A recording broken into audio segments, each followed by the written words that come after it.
About 10 years ago, I worked as a poll inspector in Rockland County in the city of Spring Valley, New York. It's not that far from New York City, about an hour and a quarter on a commuter bus. But it's a bit of a different climate, I think, than the five boroughs in terms of the poll watchers. What I encountered there was, as a 22-year-old passionate political junkie, so to speak, was a climate where, on average, aside from the oddity that was me, the youngest person there was about 60, 65 years of age. There was one person in the entire county, as I watched, that was actually only about 50, but she was handicapped and disabled, as am I, and because as someone who retired when they were in their 30s, she was the lone exception. And though the problem was that the average was poll watcher there was, the median in terms of most of the people there were at least 75, some cases 85 and 95 years of age, and this was in part due to the poor pay that we were receiving. It was $75 to get trained, and this was given separately, and then another $75 with almost no half-day shifts allowed to work on the day of the polls from about 4:30 in the morning to about 10 o'clock at night, or an hour after the polls actually closed in terms of last voter voting, whichever came first. And many of the poll watchers, therefore, had extreme issues with their hearing, and that the hearing aids were just not enough to deal with. And so even though they were listed as being able to hear physically, they actually couldn't. I had to scream in order for them to understand what I was saying. And to me, that was a real problem. As you could hear, I'm not the most difficult to understand in terms of my ability to articulate. So for me to have to scream just about one word at a time in a very slow manner, to me that's an issue of voters communication-wise. And then some of them were falling asleep during the trainings and staying asleep for most of said trainings. And at least 2 or 3 papers that I watched were covered in drool. And they really, I'm sorry to say this, but if you really cannot do anything but sleep through most of the trainings, then that should, to me, be an automatic disqualification for your abilities to work as a poll watcher, because the trainings don't last any longer than 9 hours, and because they don't allow for any half days, you're required to be there for not even 9 hours, but for 16 hours.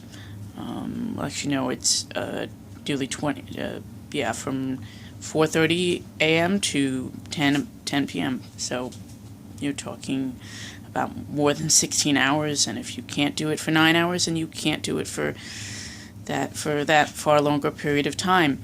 And the tests that we were given were very primitive.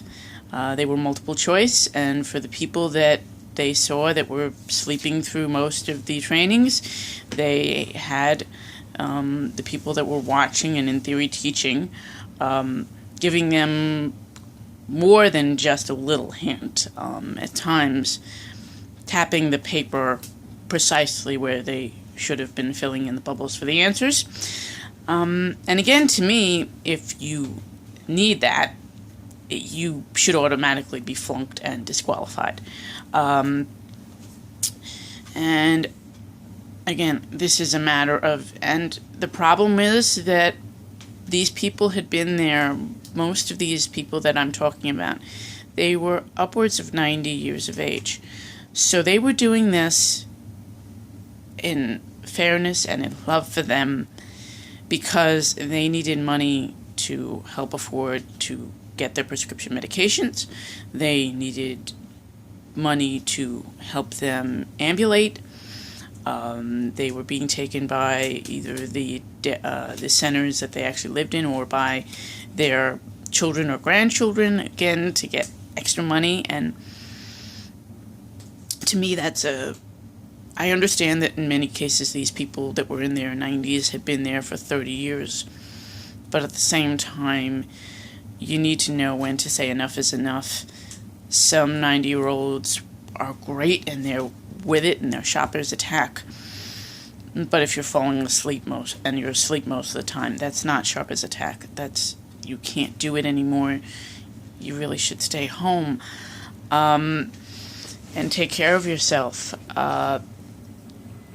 And I feel that not only were they doing a disservice to themselves by being there, they were doing a disservice to the community. And I loved interacting with them. I loved seeing the process firsthand in some ways, but I was also horrified by it. Once I got to talk to them, and at times that did indeed mean screaming, so that they could hear me, they were wonderful individuals. But they all kind of were like, we're doing this for some extra money. We're doing this because we love the elections process and we feel that people should be enfranchised, should be able to fully vote. But the way that it was gone about was wrong.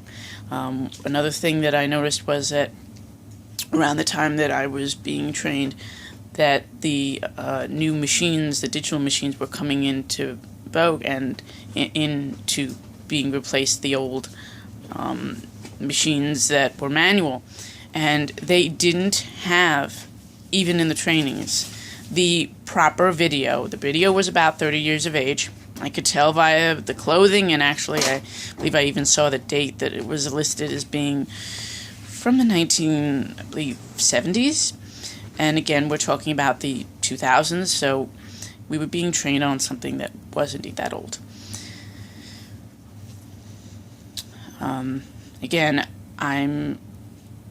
I pointed this out, and their attitude was, you know what, we're sorry, this is what we have. Here's a packet on what's newer.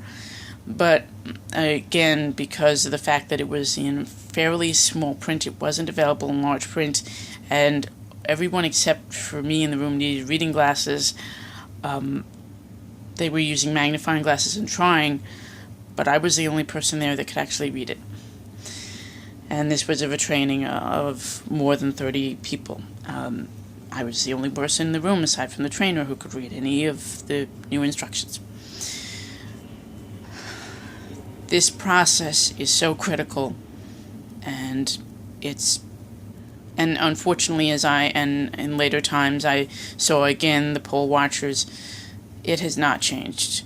It's still people that are over the age of 65 trying to earn that extra little bit to cover their prescription medications, to cover the copays, to be able to afford to give their grandkids and great-grandkids and grandkids a little something.